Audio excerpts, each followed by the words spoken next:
এই দেখুন বন্ধুরা, আজ আমি পেয়ারা মাখাবো। তো সজনে পাতার মরিচ দিয়ে, এই যে মরিচ আর সজনে পাতা, এই দেখুন পেয়ারাগুলো আমি ধুয়ে কাটে নিচ্ছি। তো এখন আমি মরিচগুলো কাটবো।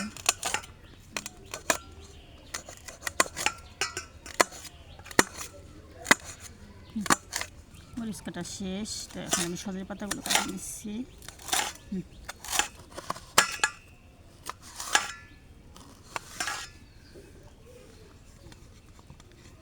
তো আমি এখন পেয়ারাগুলো দেখুন কাটছি, ছোটো ছোটো করে কাটে নেব।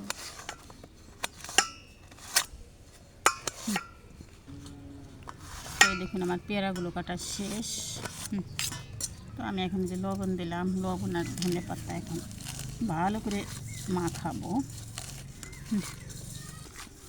তো এই দেখুন আমার ধনে পাতাগুলো মাখানো হয়ে গেছে। তো এখন পুরো পেয়ারাটা মাখাই ফেলাবো।